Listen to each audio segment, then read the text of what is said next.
Valentine's Day is now less than 2 weeks away. Whether you're single or taken, we want to make sure you're covered. ABC 7 News anchor Kumasi Aaron talked with soulmate coach Jean Sullivan-Bilechi.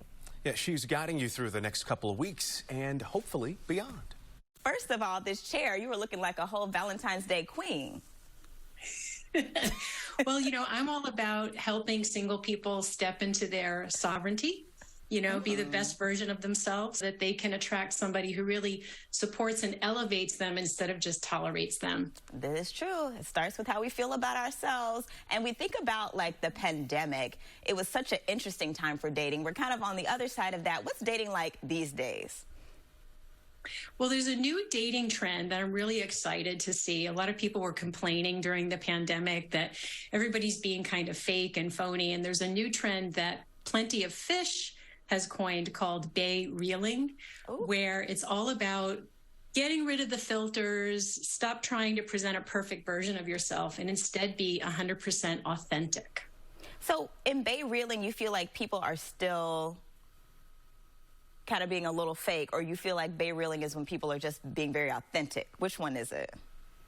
So bay reeling is when you're actually being authentic, and we're leaving behind that sense of, oh, I have to look perfect on social media, which is really becoming quite toxic for people.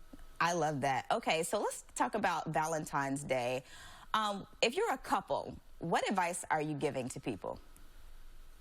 So I would say, first of all, be really authentic with each other. A lot of times we have so many, you were saying it was polarizing, which is perfect, because a lot of times we don't share with our partner what we authentically want for Valentine's Day. How do we want to celebrate it? And we have a lot of expectations that aren't met and becomes a fight.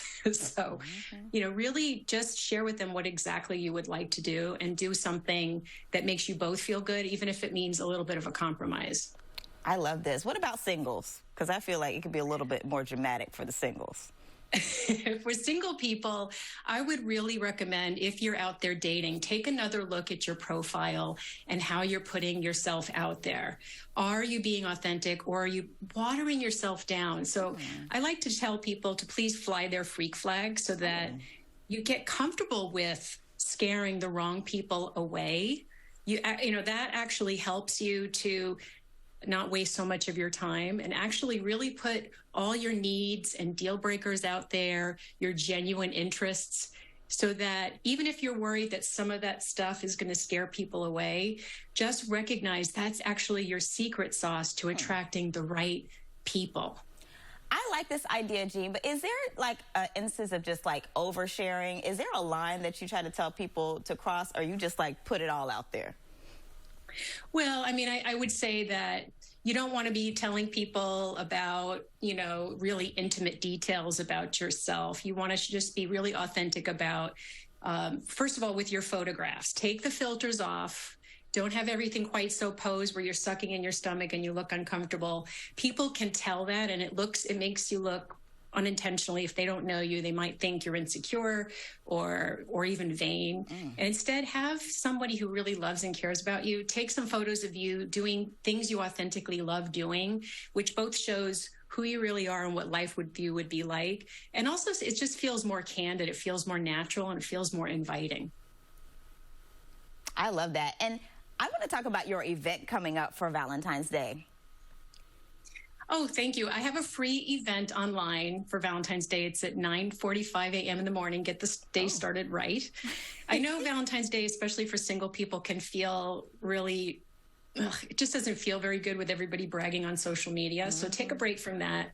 Come join me. We're going to do a little soulmate vision creation exercise. What kind of relationship would really be best for you and make you feel celebrated? And then we're going to do a wonderful meditation to help you align with that vision and start calling it in. Jean, the visioning works. It really does. It's just the exercise of going through and really clarifying what didn't work in relationships before. What do I really need to be happy? What am I willing to provide in a relationship so that you're communicating from a place of really, really good clarity and showing people who you are, so that the people who really would celebrate you are going to recognize you. I love it. And I love the meditation too, where you can imagine yourself happy and in love. And right, and aligning with that vibration, raising your vibration. You know, when I did that, when I flew my freak flag online and I got really clear, I manifested my husband literally the next day. And it doesn't have to take a long time. It's just about clarity and just feeling your way and raising your vibration to what you want. Jean, I love this. I think this is a great way to spend Valentine's Day if you want to call in your love, and I'm happy you're doing this event. Thank you so much. If they want to find out about it, they could just go to mysoulmatecoach.com and they'll be able to register for free. Some really good tips out there about just putting your authentic self forward. That's the only way to win. Exactly. All right.